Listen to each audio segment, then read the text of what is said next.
La carretera de San José de García serpentea por las montañas de Aguascalientes como una cicatriz oscura sobre la tierra. Durante el día, es apenas una ruta modesta que conecta pueblos olvidados y ranchos dispersos. Pero cuando cae la noche y las luces de los camiones rasgan la oscuridad, esa carretera se transforma en algo completamente distinto. Los traileros veteranos conocen las historias, las han escuchado en gasolineras y comedores a lo largo de toda la República. Algunos las cuentan con risas nerviosas, tratando de convencerse de que son solo leyendas. Otros prefieren guardar silencio, porque saben que ciertas cosas no deberían nombrarse después de la medianoche. Esta noche, 5 conductores aprenderán por qué la carretera de San José de García tiene fama de ser uno de los tramos más malditos del centro de México. Sus testimonios son diferentes, pero todos comparten algo en común: ninguno volvió a ser el mismo después de atravesar esa oscuridad. Desde hoy traeré 2 entregas diarias de terror. La primera a las 12 del mediodía y la segunda a las 10 de la noche. No olvides dejar tu like y comentar para que sigamos compartiendo más historias cada día.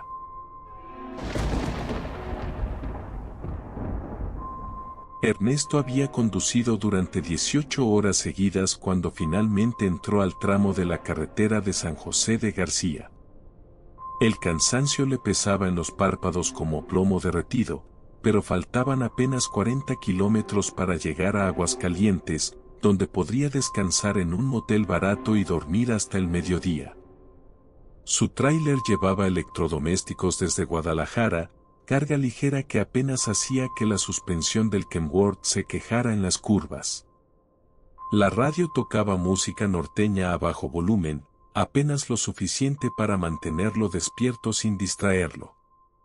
Afuera, la noche era de esas que parecen tragarse todo, sin luna, sin estrellas, solo la oscuridad absoluta que caracteriza a las zonas rurales lejos de cualquier ciudad. Las luces altas del camión apenas revelaban la carretera unos 50 metros adelante, y a los lados no había más que matorrales retorcidos y árboles que parecían inclinarse hacia el asfalto como espectadores curiosos. Ernesto conocía bien esta ruta. La había recorrido docenas de veces en los últimos 5 años, siempre de noche porque los horarios de entrega no perdonaban y el tráfico diurno podía retrasar un viaje completo. Sabía exactamente dónde estaban las curvas más cerradas, donde la pendiente se volvía traicionera y donde los baches podían destrozar una llanta si no tenías cuidado.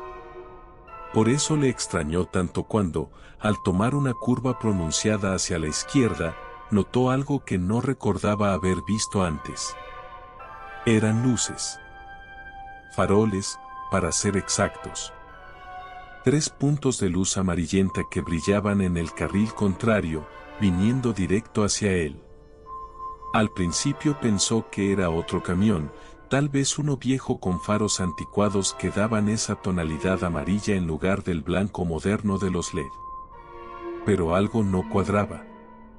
Los faroles parecían demasiado bajos para ser faros de camión y estaban espaciados de manera extraña, como si flotaran a diferentes alturas. Redujo la velocidad instintivamente, preparándose para que el vehículo contrario pasara. Las luces se acercaban rápido, mucho más rápido de lo que debería permitir la velocidad en esa curva. Ernesto frunció el ceño y bajó las luces altas por cortesía, esperando que el otro conductor hiciera lo mismo. No lo hizo. Los faroles seguían avanzando, ahora a tal velocidad que Ernesto calculó que llegarían a cruzarse en menos de 10 segundos.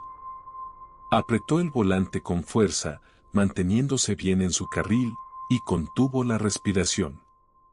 8 segundos. 7. 6.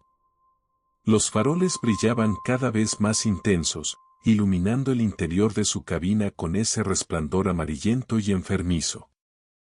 5 segundos. 4. Ernesto pudo distinguir que no eran faros normales, sino algo más parecido a antorchas o lámparas de gas antiguas. 3. 2. Se preparó para el estruendo del paso del otro vehículo. Pero nunca llegó. A apenas 3 metros de distancia, justo cuando las luces estaban tan cerca que Ernesto podía sentir el calor en su rostro, simplemente se desvanecieron. No se apagaron gradualmente ni se alejaron a toda velocidad. Desaparecieron de golpe, como si alguien hubiera cortado la electricidad. El camión siguió avanzando en la curva, ahora completamente solo en la carretera. Ernesto pisó el freno bruscamente, haciendo que el tráiler se sacudiera y los electrodomésticos golpearan contra las paredes del contenedor con un estruendo metálico. Detuvo el vehículo en medio de la carretera, con el motor rugiendo suavemente en punto muerto. Su corazón latía tan fuerte que podía escucharlo por encima de la música en la radio. Se asomó por la ventanilla, mirando hacia atrás, buscando algún rastro de las luces. Nada. Solo oscuridad y silencio. Fue entonces cuando el olor llegó. Primero fue apenas perceptible, una nota sutil que se coló por la ventilación del camión. Pero en cuestión de segundos se intensificó hasta volverse casi insoportable. Era humo, pero no humo de tabaco o de fogata. Era el hedor acre y químico de caucho quemándose, mezclado con algo más visceral, como carne o pelo chamuscado.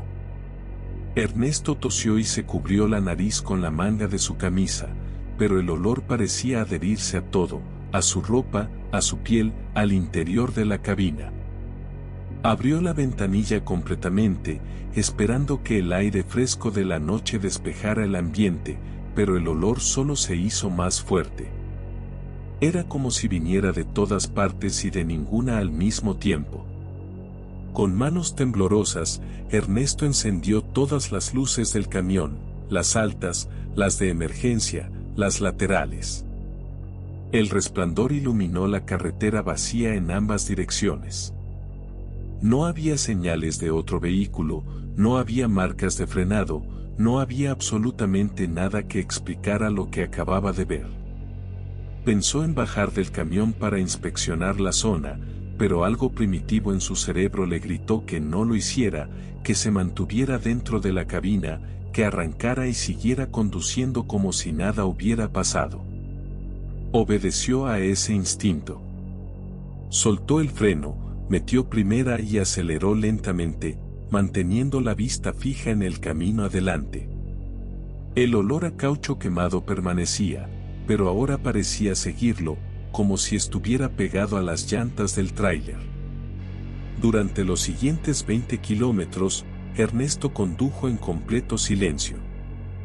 Apagó la radio porque la música le parecía obscena en ese momento, como si estuviera profanando algo sagrado o peligroso.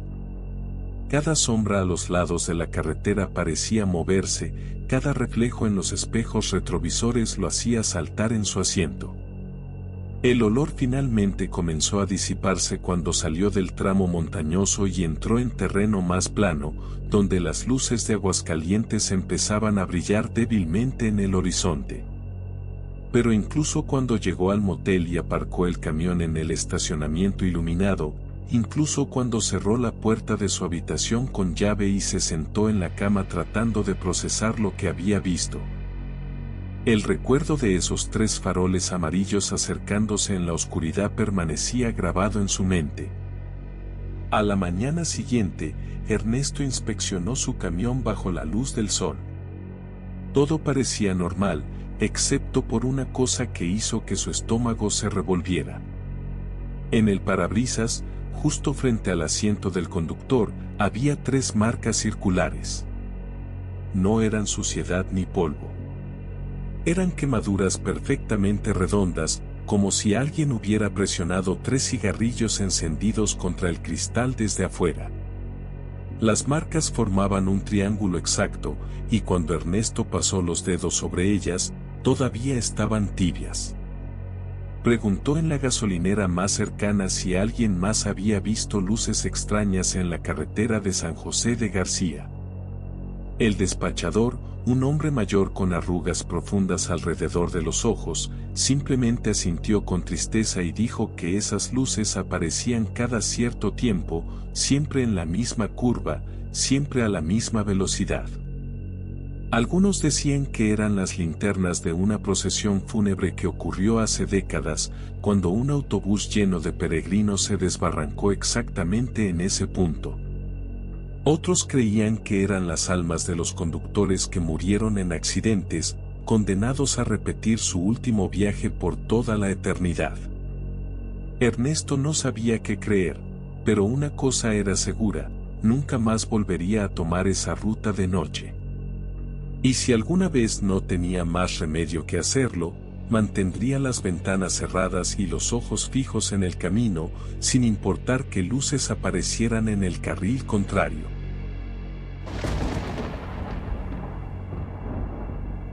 Roberto siempre había sido de esos conductores que recogían aventones. No era algo que hiciera con frecuencia, pero cuando veía a alguien caminando solo en la carretera a altas horas de la noche, especialmente si era un niño o una mujer, su conciencia no lo dejaba pasar de largo. Esa noche de octubre, cuando su Freightliner atravesaba la carretera de San José de García transportando materiales de construcción hacia Zacatecas, vio la pequeña figura al costado del camino. Al principio pensó que era solo su imaginación jugándole una mala pasada, porque la neblina había comenzado a levantarse del suelo como dedos fantasmales y la visibilidad era pésima. Pero cuando se acercó más y las luces altas iluminaron la escena, no había duda, era un niño, no podía tener más de 8 o 9 años. Vestido con una chamarra roja demasiado grande para él y pantalones de mezclilla desgastados. El niño levantó la mano tímidamente, haciendo la señal universal del aventón. Roberto dudó por un momento. Todas las historias de terror que había escuchado en su vida pasaron por su mente como advertencias urgentes. Pero luego pensó en su propio hijo, que tenía la misma edad, y en cómo se sentiría si supiera que su padre había dejado a un niño abandonado en medio de la nada. Pisó el freno y el tráiler se detuvo con un siseo de los frenos de aire. Se inclinó hacia la ventana del copiloto y la bajó.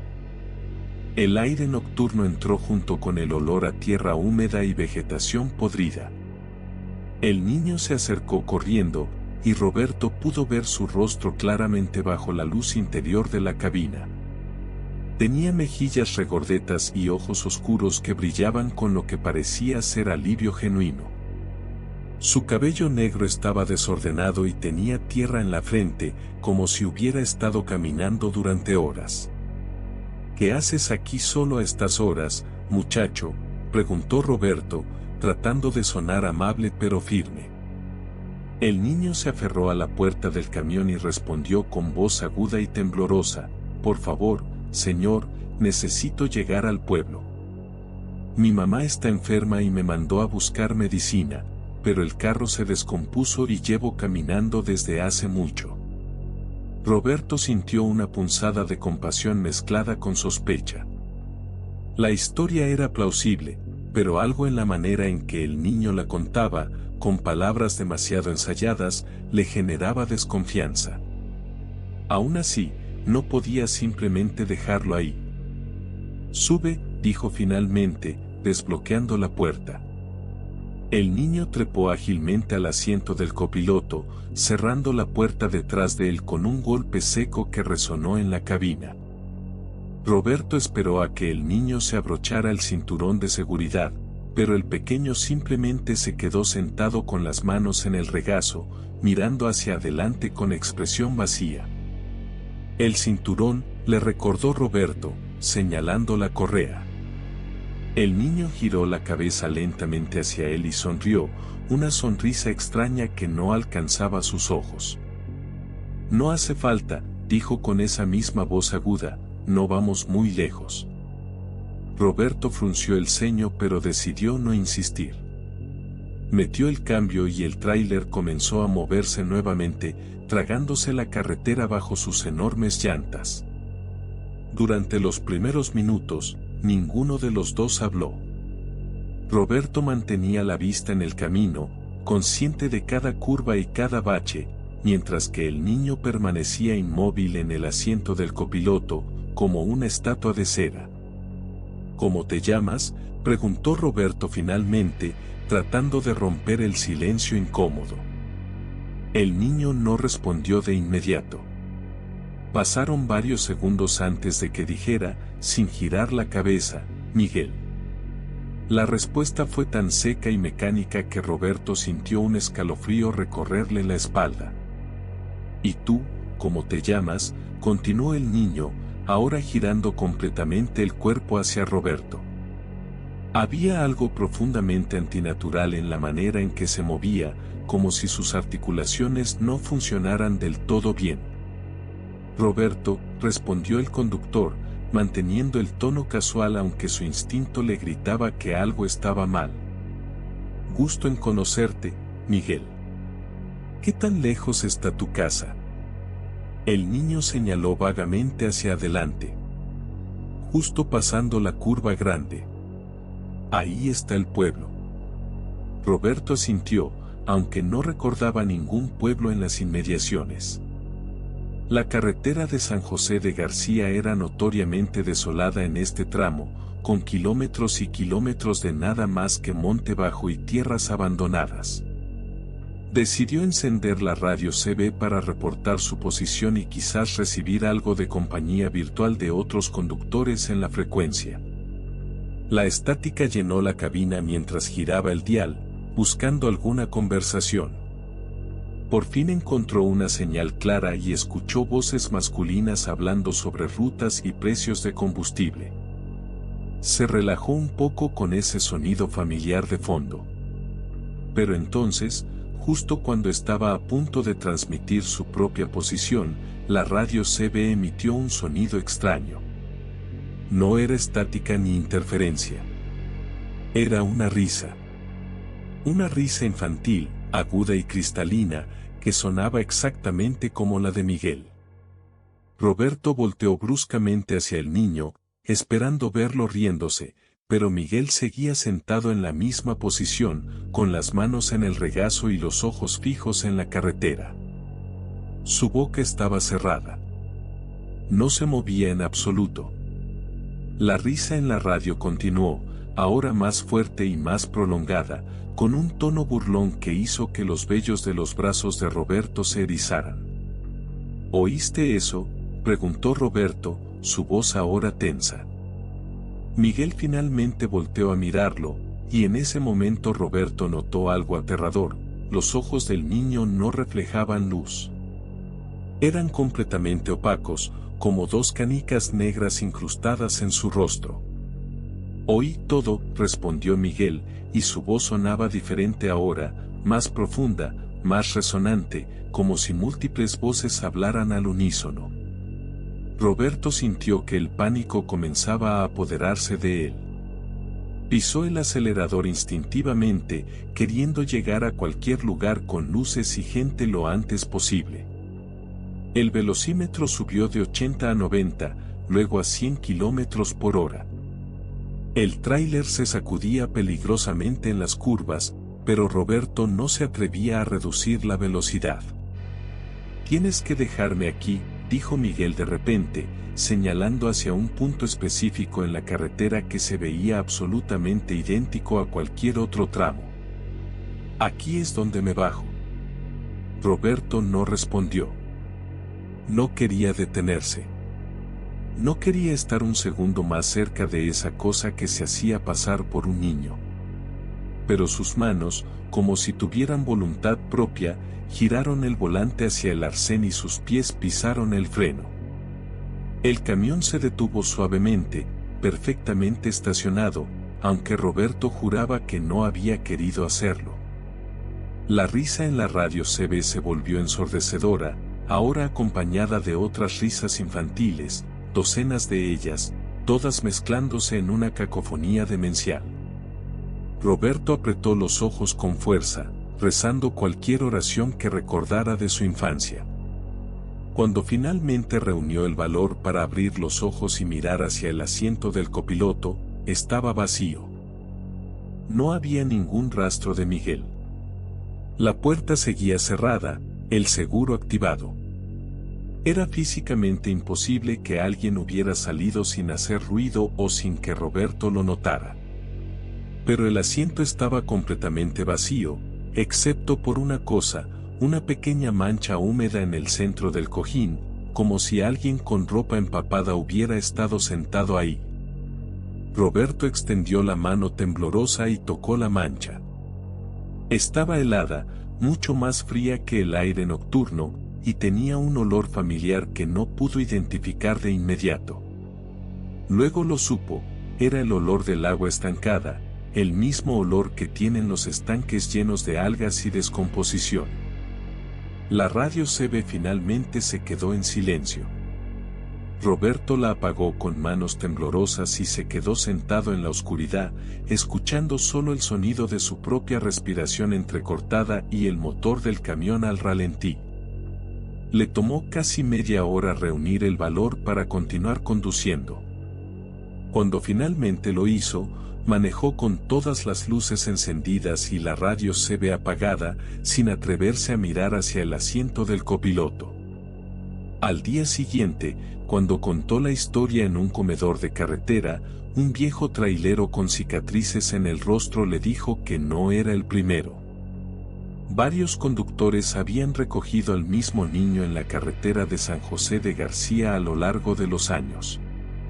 Algunos decían que era el fantasma de un pequeño que murió buscando ayuda para su madre enferma décadas atrás y que seguía pidiendo aventones, sin saber que ya estaba muerto.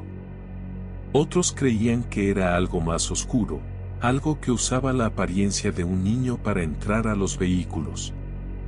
Roberto nunca supo cuál versión era la verdadera, pero desde esa noche, cada vez que conducía y veía a alguien pidiendo aventón en la carretera, pisaba el acelerador y pasaba de largo sin mirar atrás.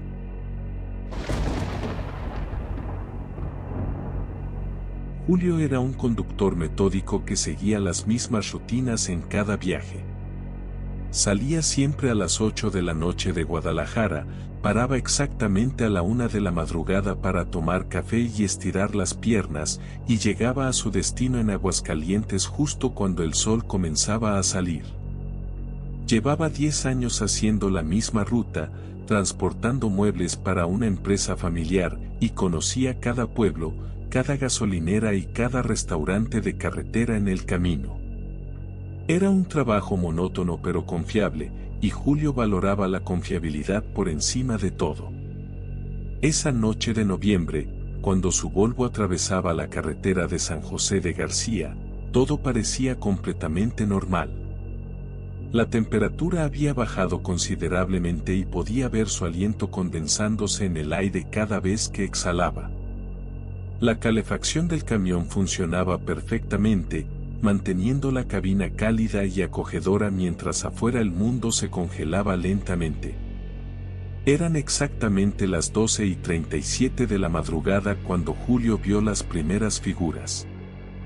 Al principio pensó que era un grupo de ciclistas o tal vez excursionistas nocturnos, aunque ambas opciones parecían absurdas a esa hora y en ese lugar tan remoto. Pero a medida que se acercaba, las figuras se hicieron más claras bajo el resplandor de sus faros. Eran personas, al menos 20 o 30 de ellas, caminando en fila india a lo largo del carril derecho de la carretera.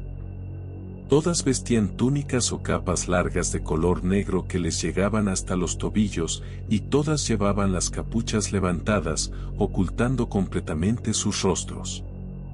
Caminaban lentamente, con pasos sincronizados, como si marcharan al ritmo de una música que solo ellos podían escuchar. No llevaban linternas ni ningún tipo de iluminación, lo cual era extremadamente peligroso considerando la oscuridad absoluta que rodeaba la carretera. Julio redujo la velocidad automáticamente, preparándose para rodear al grupo. Tocó el claxon brevemente, una advertencia cortés para que se apartaran del camino. Ninguna de las figuras reaccionó. Siguieron caminando al mismo ritmo pausado, ignorando completamente la presencia del enorme tráiler que se aproximaba. Julio frunció el ceño y tocó el claxon nuevamente, esta vez más largo y más fuerte. El sonido resonó en la noche silenciosa, pero las figuras ni siquiera giraron la cabeza. Era como si fueran completamente sordas o simplemente no les importara. Julio sintió una punzada de irritación mezclada con algo más oscuro, algo parecido al miedo primitivo. Había algo profundamente antinatural en la manera en que esas personas se movían, en su completa indiferencia hacia el camión de 18 ruedas que podría aplastarlas en un segundo. Decidió cambiar al carril contrario para pasarlas de manera segura. Giró el volante suavemente, manteniendo la velocidad baja, y comenzó a rodear la procesión. Fue entonces cuando se dio cuenta de algo aterrador: la fila de figuras no terminaba. Seguía y seguía, extendiéndose por la carretera mucho más allá de lo que sus faros podían iluminar. Julio calculó que debía haber al menos un centenar de personas, posiblemente más, todas vestidas de negro, todas caminando en perfecta sincronía. Ninguna hablaba, ninguna hacía ruido alguno. El único sonido era el del motor de su camión y el roce suave de las capas contra el asfalto. Julio apretó el volante con más fuerza y aceleró ligeramente, ansioso por dejar atrás a ese grupo tan extraño. Pero justo cuando estaba a punto de pasar a las últimas figuras, algo sucedió que hizo que su sangre se congelara. Una de las figuras, la que caminaba más cerca del carril central, giró la cabeza hacia el camión. La capucha seguía cubriendo su rostro, pero Julio pudo sentir que lo estaba mirando directamente. Luego, como si fuera una señal, todas las figuras de la procesión giraron la cabeza al unísono, todas hacia el camión, todas con esas capuchas oscuras que no revelaban nada más que vacío. Julio pisó el acelerador instintivamente, haciendo que el motor rugiera y el tráiler se sacudiera hacia adelante. El velocímetro subió rápidamente de 50 a 70, luego a 90 kilómetros por hora. Julio no se atrevía a mirar por los retrovisores, pero no pudo evitarlo. Cuando finalmente echó un vistazo rápido, vio que las figuras habían dejado de caminar. Ahora estaban completamente inmóviles en medio de la carretera, todas seguían mirando en su dirección, como estatuas negras en un museo abandonado. El camión continuó avanzando durante varios kilómetros antes de que Julio se atreviera a reducir la velocidad. Su corazón latía tan fuerte que podía escucharlo sobre el rugido del motor. Las manos le temblaban tanto que tuvo que apretar el volante con fuerza para mantener el control del vehículo. Respiró profundamente varias veces, tratando de calmarse, tratando de encontrar una explicación racional para lo que acababa de presenciar. Tal vez era algún tipo de peregrinación religiosa. Tal vez era una procesión de Semana Santa que se había retrasado meses por alguna razón. Tal vez era un grupo de actores filmando una película de terror y simplemente no se habían molestado en bloquear la carretera adecuadamente. Cada explicación sonaba más ridícula que la anterior, pero Julio se aferraba a ellas desesperadamente porque la alternativa era demasiado aterradora para contemplarla. Decidió llamar por radio CB a otros conductores que pudieran estar en la zona. Ajustó la frecuencia y habló con voz temblorosa: «Aquí unidad 793, ¿alguien en la carretera de San José de García?» Cambio. La estática llenó la cabina durante varios segundos antes de que una voz cansada respondiera: «Te copio, 793. Aquí unidad 241, a unos 15 kilómetros adelante de ti. ¿Qué pasa?» Cambio. Julio dudó por un momento, preguntándose si debía mencionar lo que había visto. Finalmente decidió hacerlo. Acabo de pasar por un grupo grande de gente caminando en la carretera, todos vestidos de negro. ¿Los has visto? Cambio. Hubo una pausa larga en la radio. Julio estaba a punto de repetir la pregunta cuando la voz del otro conductor respondió, pero ahora sonaba diferente, más seria, más preocupada. ¿A qué hora los viste? Cambio. Hace unos 5 minutos, justo pasando el kilómetro 42. Cambio. Otra pausa.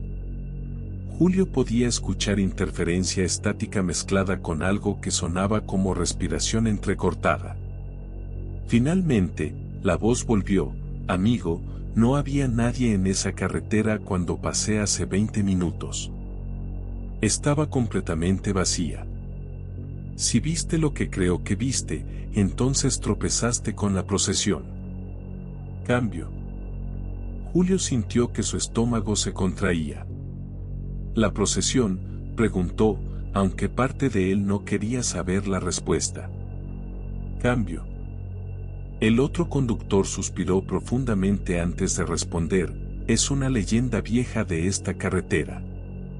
Dicen que a la medianoche exacta, a veces aparece una procesión de almas en pena, gente que murió en accidentes en este tramo. Nadie sabe por qué siguen caminando ni hacia dónde van. Algunos dicen que buscan sus propios cuerpos. Otros creen que están condenados a repetir sus últimos momentos. Lo único seguro es que verlos es mala suerte. Muy mala suerte. Cambio. Julio quiso reírse, quiso decir que eran tonterías supersticiosas, pero la risa murió en su garganta antes de poder salir. Había visto las figuras con sus propios ojos. Había visto cómo todas giraban la cabeza al unísono. Había sentido esa presencia antinatural que emanaba de ellas. ¿Qué se supone que debo hacer ahora? Cambio, preguntó finalmente, su voz apenas más fuerte que un susurro. Sigue conduciendo. No mires atrás. No te detengas por ninguna razón hasta que salgas de este tramo. Y reza para que no decidan seguirte. Cambio y fuera. La radio CB se quedó en silencio. Julio llamó varias veces más, pero el otro conductor no respondió. Se quedó solo en la cabina, con solo el sonido del motor y sus propios pensamientos aterrorizados como compañía. Durante los siguientes 30 kilómetros, Julio mantuvo la vista fija en el camino adelante, resistiendo cada impulso de mirar por los retrovisores. Pero a pesar de sus mejores esfuerzos, ocasionalmente sus ojos se desviaban hacia los espejos laterales, y cada vez que lo hacían, juraba que podía ver sombras moviéndose en la oscuridad detrás de él.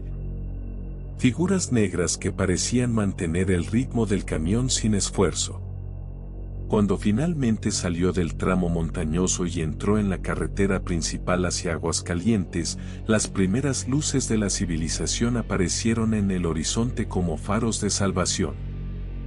Julio nunca había estado tan feliz de ver una gasolinera iluminada en toda su vida.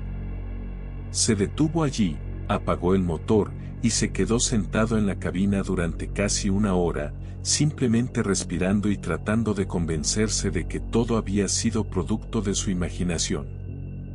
Pero cuando finalmente bajó para inspeccionar su camión, encontró algo que hizo que su corazón se detuviera: huellas de manos pequeñas en la parte trasera del contenedor, docenas de ellas.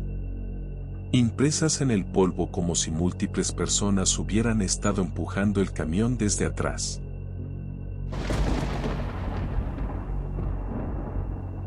Capítulo 4. El silbido en la montaña. Mauricio era un hombre práctico que no creía en fantasmas, supersticiones ni nada que no pudiera explicarse con lógica y ciencia. Había sido conductor de tráiler durante 22 años y en todo ese tiempo había escuchado cientos de historias de terror sobre carreteras embrujadas, apariciones fantasmales y maldiciones antiguas. Todas le parecían ridículas, inventos de conductores aburridos que necesitaban algo para hacer más interesantes sus largos viajes nocturnos. Por eso cuando otros traileros en el comedor de carretera le advirtieron sobre la carretera de San José de García y sus supuestos fenómenos paranormales, Mauricio simplemente sonrió y asintió educadamente antes de terminar su café y salir hacia su Peterbilt cargado con productos químicos industriales. Tenía un horario de entrega estricto y no iba a dejarse asustar por cuentos de viejas. La noche estaba tranquila cuando entró al tramo más solitario de la carretera, el que serpenteaba por las montañas más altas de la región. La luna estaba oculta detrás de nubes espesas que amenazaban lluvia pero nunca la dejaban caer. El aire tenía esa quietud antinatural que precede a las tormentas, cuando incluso los insectos dejan de cantar y el mundo parece contener la respiración.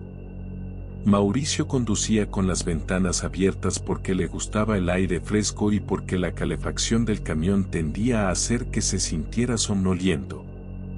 La carretera estaba completamente desierta, sin señales de otros vehículos en ninguna dirección. Era como si fuera el único humano en un radio de 100 kilómetros. Mauricio encontraba esa soledad reconfortante en lugar de aterradora.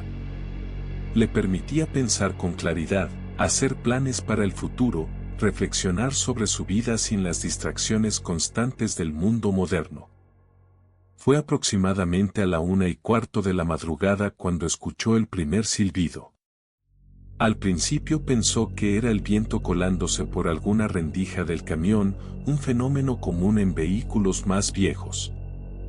Pero este camión era relativamente nuevo, con sellos herméticos en todas las puertas y ventanas. El silbido no tenía la calidad errática del viento. Era deliberado, musical, como si alguien estuviera tocando una melodía simple en una flauta.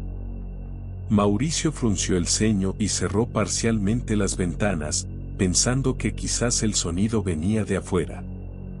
El silbido continuó, ahora ligeramente más fuerte. Definitivamente era una melodía, aunque no una que Mauricio reconociera.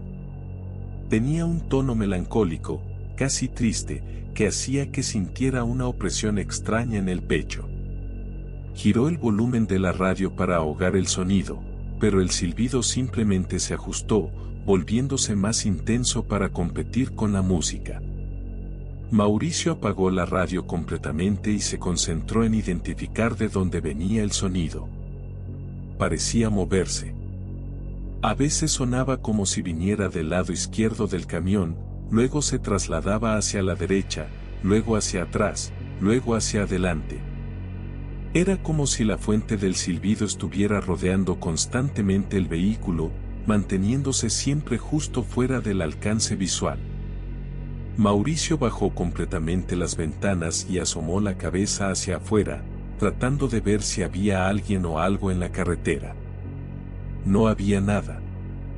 Solo la oscuridad de la noche y la carretera vacía extendiéndose interminablemente en ambas direcciones. El silbido cambió de tono, volviéndose más agudo, más urgente. Ahora sonaba menos como música y más como una señal de advertencia o un llamado. Mauricio sintió que los vellos de su nuca se erizaban a pesar de su escepticismo habitual. Aceleró ligeramente, queriendo salir de esa zona lo antes posible, pero el silbido no se quedaba atrás. De hecho, parecía intensificarse con la velocidad, como si disfrutara de la persecución. Mauricio apretó la mandíbula, determinado a no dejarse afectar por lo que claramente debía ser algún tipo de fenómeno acústico extraño causado por la topografía montañosa. Había escuchado sobre cómo ciertas formaciones rocosas podían crear ecos extraños y distorsionar sonidos. Eso tenía que ser todo lo que estaba pasando. Pero entonces el silbido hizo algo que ninguna explicación científica podía justificar, comenzó a venir desde dentro de la cabina. Mauricio sintió que su estómago se contraía mientras giraba la cabeza de un lado a otro, tratando de localizar la fuente del sonido. No había nadie más en el camión. Estaba completamente solo. Pero el silbido ahora era tan claro y tan cercano que sonaba como si alguien estuviera sentado justo detrás de su oreja, soplando suavemente la melodía directamente en su canal auditivo. Mauricio sacudió la cabeza violentamente, como si pudiera desalojar físicamente el sonido, pero no sirvió de nada. El silbido continuaba, implacable, ahora acompañado de un segundo tono que armonizaba con el primero, creando una melodía dual que sonaba antigua y profundamente incorrecta. Pisó el freno bruscamente, decidiendo que necesitaba detenerse y averiguar qué demonios estaba pasando. El tráiler se detuvo en medio de la carretera con un chirrido de neumáticos y frenos. Mauricio apagó el motor y se quedó sentado en completo silencio, escuchando atentamente. Por un momento, todo estuvo quieto. El silbido había cesado.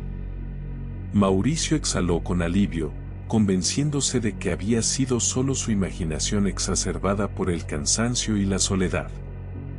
Pero justo cuando estaba a punto de encender el motor nuevamente, el silbido regresó. Esta vez no venía de ninguna dirección específica. Parecía emanar de todas partes al mismo tiempo, del tablero, de los asientos, de las paredes de la cabina, incluso del techo. Era como si el camión mismo estuviera silbando, como si cada partícula de aire dentro de la cabina vibrara con esa melodía antinatural. Mauricio sintió pánico por primera vez en décadas.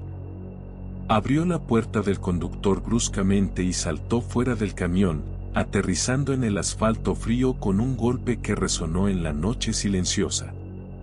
El silbido siguió, ahora claramente viniendo del interior del camión. Mauricio retrocedió varios pasos, mirando fijamente su propio vehículo como si fuera un monstruo desconocido. Las luces del tablero seguían encendidas, proyectando un resplandor verdoso sobre el asiento vacío del conductor. A través del parabrisas, Mauricio podía ver que no había nadie dentro. Pero el silbido continuaba, ahora acompañado de un sonido adicional que hizo que su piel se erizara, risas. Risas suaves, infantiles, que parecían burlarse de él desde las profundidades del camión. Se quedó parado en medio de la carretera durante varios minutos, simplemente mirando su camión y escuchando esos sonidos imposibles. Su mente práctica luchaba por encontrar una explicación racional. Tal vez había una radio CB atascada en alguna frecuencia extraña, tal vez había un animal pequeño atrapado en algún compartimento del vehículo. Tal vez estaba teniendo una alucinación auditiva causada por exposición prolongada al monóxido de carbono. Pero ninguna de esas explicaciones sonaba convincente, ni siquiera para él mismo. Finalmente, reunió todo su valor y se acercó lentamente al camión. El silbido se intensificó con cada paso que daba, como si lo estuviera invitando a regresar, como si lo estuviera desafiando a entrar nuevamente en la cabina. Mauricio extendió la mano temblorosa hacia la manija de la puerta del conductor. Justo cuando sus dedos estaban a punto de tocar el metal frío, el silbido se detuvo abruptamente. El silencio que siguió fue tan completo y tan absoluto que Mauricio pudo escuchar su propio corazón latiendo en sus oídos. Esperó, conteniendo la respiración, preguntándose si había terminado o si esto era solo el ojo de la tormenta.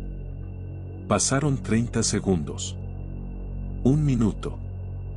2 minutos. Nada. Lentamente, Mauricio subió de nuevo al camión, cerró la puerta con cuidado y encendió el motor. El Peterbilt rugió de vuelta a la vida sin problemas. Mauricio metió el cambio y comenzó a conducir nuevamente, esta vez con todas las ventanas cerradas y los seguros de las puertas activados. Durante los siguientes 40 kilómetros, no escuchó nada más que el sonido normal del motor y el roce de los neumáticos contra el asfalto. Mauricio comenzó a relajarse gradualmente, convenciéndose de que lo peor había pasado. Pero cuando finalmente salió de la carretera de San José de García y se detuvo en la primera gasolinera que encontró, descubrió algo que hizo que todas sus certezas racionales se derrumbaran. En el polvo acumulado en el techo interior de la cabina, alguien o algo había dibujado una serie de símbolos. No eran letras ni números que Mauricio pudiera reconocer. Eran dibujos primitivos que parecían representar figuras humanas con bocas abiertas, como si estuvieran gritando o cantando. Y en el centro de todos esos símbolos, escrita con dedos invisibles, había una sola palabra en español perfectamente legible: escucha. Mauricio nunca volvió a tomar la carretera de San José de García. Y aunque seguía considerándose un hombre práctico y racional, ahora conducía siempre con las ventanas cerradas y la radio a todo volumen, porque prefería el ruido ensordecedor del mundo moderno a cualquier posibilidad de escuchar nuevamente ese silbido en la montaña.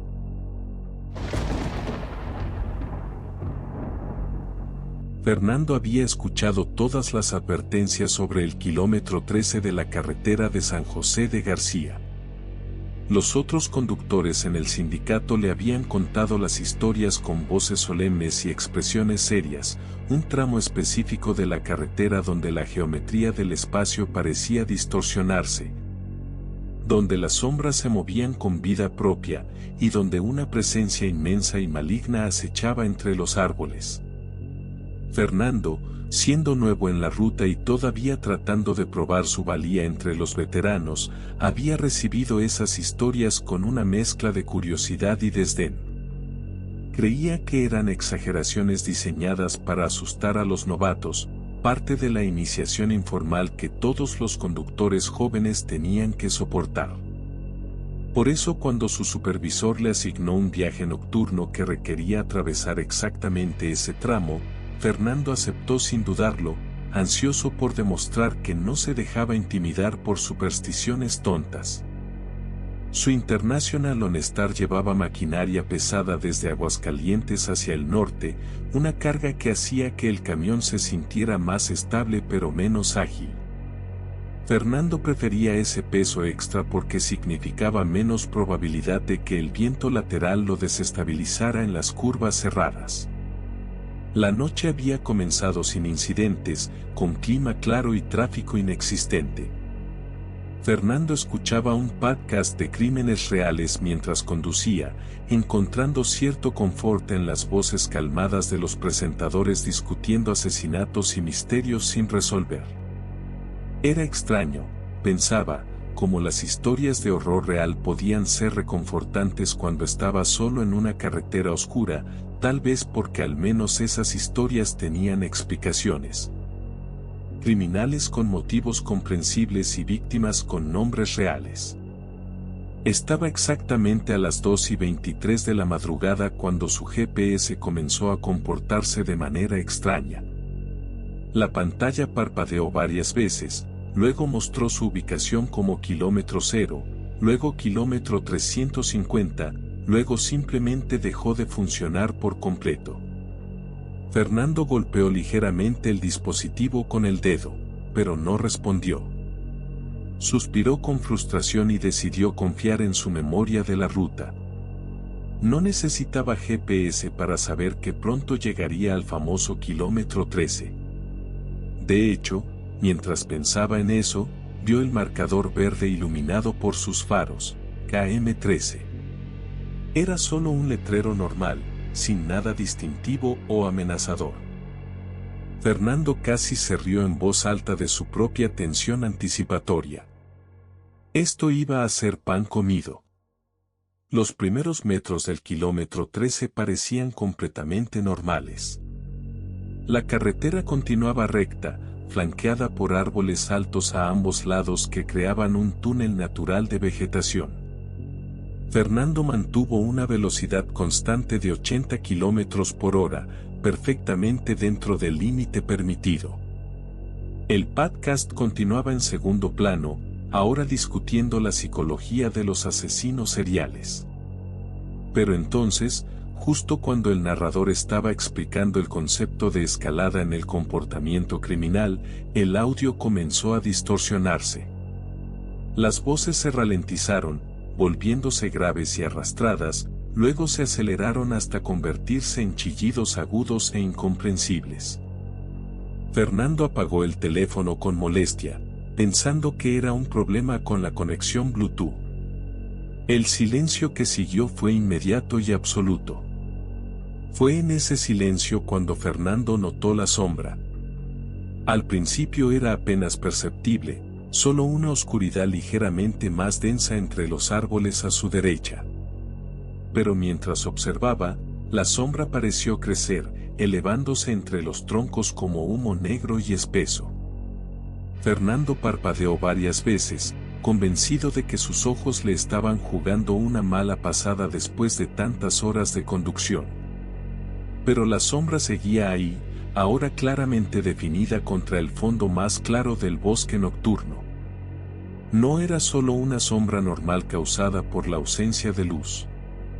Era una presencia tangible, una masa de oscuridad que parecía absorber incluso los rayos de los faros del camión. Y estaba tomando forma. La figura que emergió de las sombras era imposiblemente alta, al menos 3 o 4 veces la altura de un humano adulto. No tenía rasgos definidos, solo una silueta humanoide con extremidades alargadas y una cabeza que parecía estar inclinada en un ángulo antinatural. Se movía entre los árboles con una gracia fluida que contradecía su tamaño monstruoso, como si flotara en lugar de caminar. Fernando sintió que su garganta se cerraba mientras observaba a la criatura moverse paralela al camión, manteniéndose justo dentro del rango de visibilidad de sus luces. Cada pocos segundos, la figura parecía borrarse y luego reaparecer varios metros más adelante, como si estuviera saltando entre sombras en lugar de recorrer la distancia intermedia. Fernando aceleró instintivamente, haciendo que el motor rugiera y el velocímetro subiera a 90, luego a 100 kilómetros por hora. Pero la figura no se quedaba atrás. De hecho, parecía acelerar con él, manteniéndose siempre a la misma distancia relativa. Fernando podía sentir su mirada, aunque la criatura no tenía ojos visibles. Era una sensación física de ser observado, estudiado, evaluado. Sus manos comenzaron a sudar, haciendo que el volante se volviera resbaladizo bajo su agarre. El camino se estrechaba adelante, preparándose para una curva cerrada. Fernando sabía que tendría que reducir la velocidad o arriesgarse a perder el control del tráiler. Pisó el freno suavemente, viendo el velocímetro bajar a 80, luego a 70 kilómetros por hora. Fue entonces cuando la sombra cambió de dirección. En lugar de continuar paralela a la carretera, giró abruptamente hacia el camión, cruzando la distancia entre los árboles y el asfalto en un instante. Fernando apenas tuvo tiempo de procesar lo que estaba viendo antes de que la figura estuviera directamente al costado del camión, tan cerca que si hubiera extendido la mano por la ventana, podría haber tocado esa masa de oscuridad pura. La temperatura dentro de la cabina bajó drásticamente, haciendo que el aliento de Fernando se condensara en nubes blancas frente a su rostro.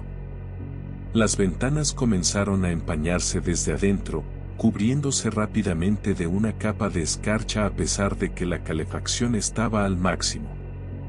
Fernando giró la cabeza para mirar directamente a la figura, un impulso que inmediatamente lamentó. Donde debería haber estado su rostro, había solo un vacío más profundo que la noche misma, un agujero en la realidad que parecía succionar la luz y el calor de todo lo que lo rodeaba. Fernando sintió que su mente comenzaba a desmoronarse en los bordes mientras miraba ese vacío, como si su conciencia misma estuviera siendo drenada hacia esa negrura infinita. Apartó la vista bruscamente, enfocándose con toda su fuerza de voluntad en la carretera adelante.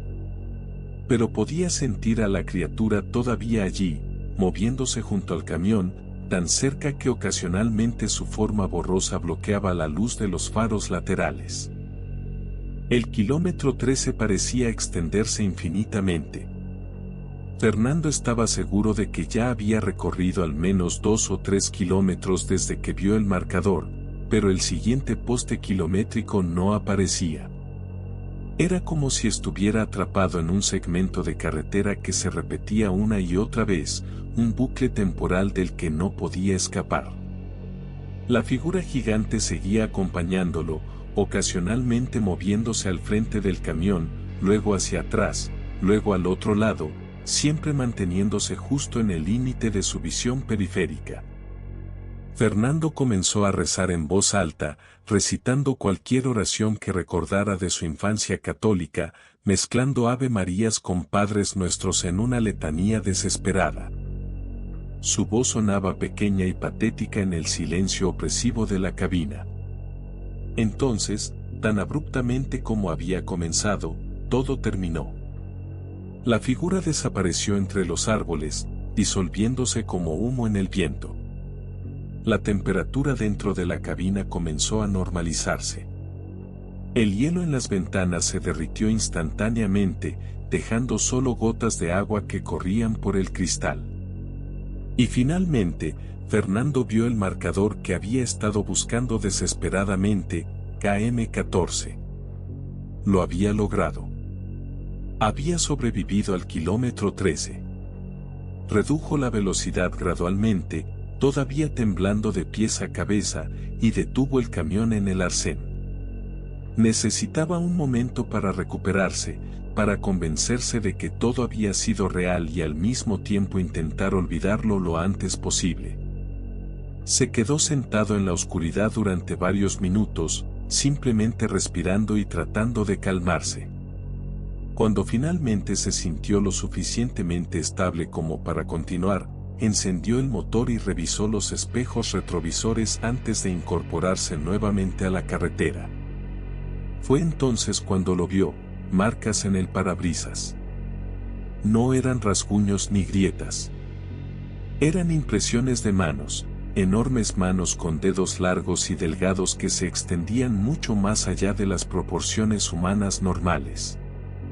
Las marcas cubrían casi todo el cristal frontal, como si la criatura hubiera estado presionando su rostro contra el parabrisas, mirando directamente a Fernando durante todo el tiempo.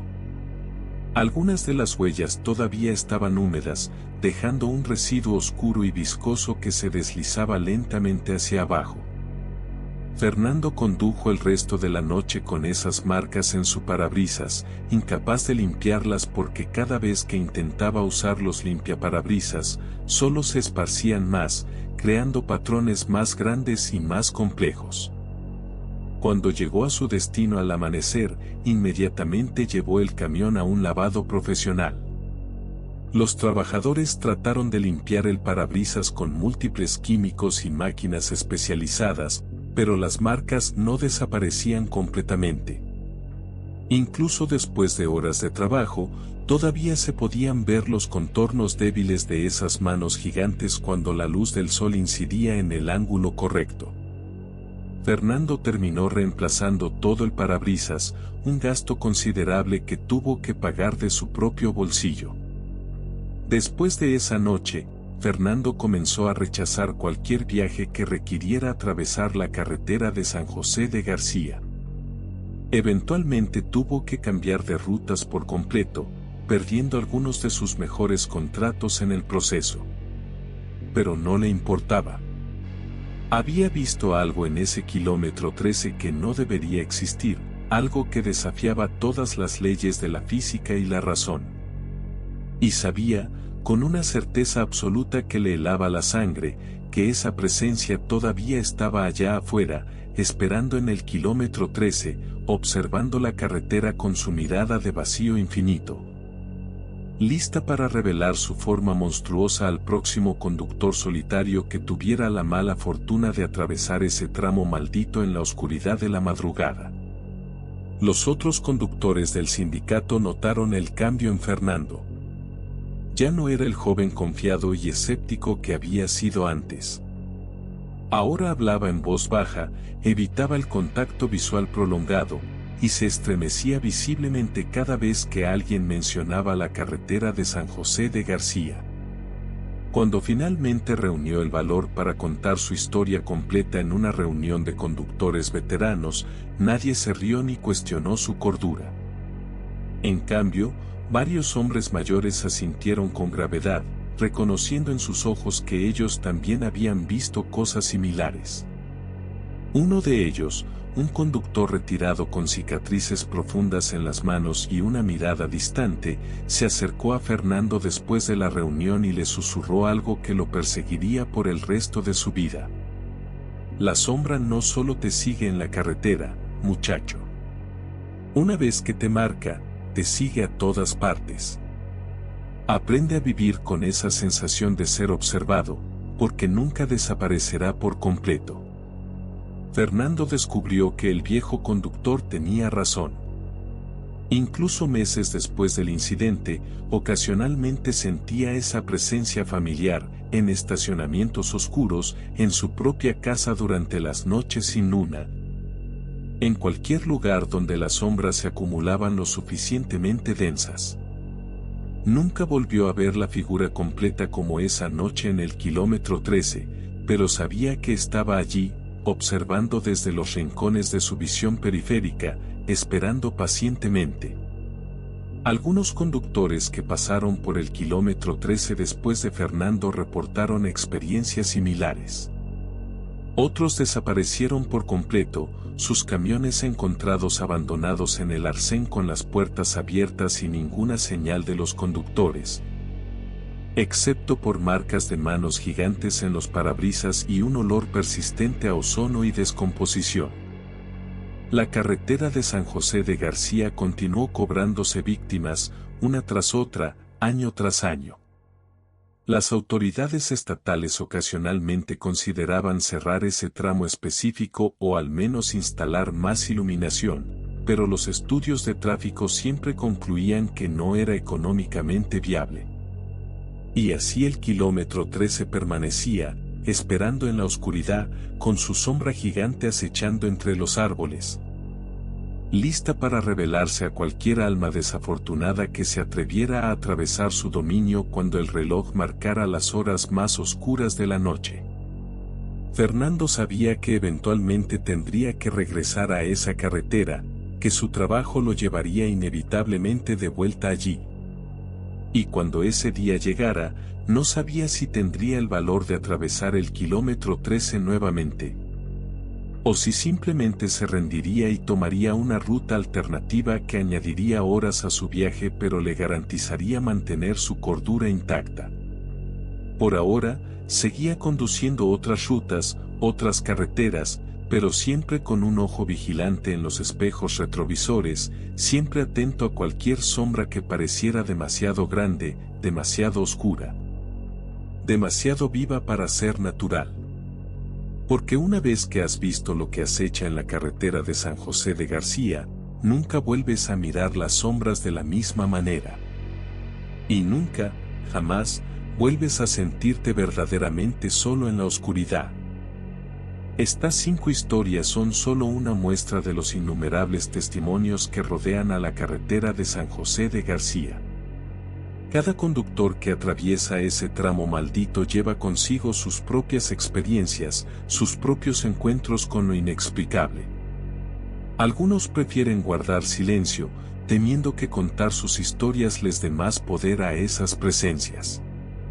Otros las comparten en voz baja en comedores de carretera y gasolineras, esperando encontrar consuelo en saber que no están solos, que otros también han visto lo imposible y han vivido para contarlo. Pero todos comparten una verdad universal: hay lugares en este mundo donde lo sobrenatural y lo cotidiano se encuentran, donde la frontera entre nuestra realidad y algo más oscuro se vuelve peligrosamente delgada. La carretera de San José de García es uno de esos lugares. Y mientras sigas manejando de noche por las carreteras solitarias de México, recuerda siempre mantener tus ventanas cerradas, tus luces encendidas y tu mente abierta a la posibilidad de que no estés tan solo como crees. Porque en la oscuridad de la madrugada, cuando el resto del mundo duerme, hay cosas que despiertan. Cosas que observan. Cosas que esperan. Y si tienes la mala fortuna de cruzarte con ellas, solo espera sobrevivir lo suficiente para contar tu propia historia de terror en la carretera.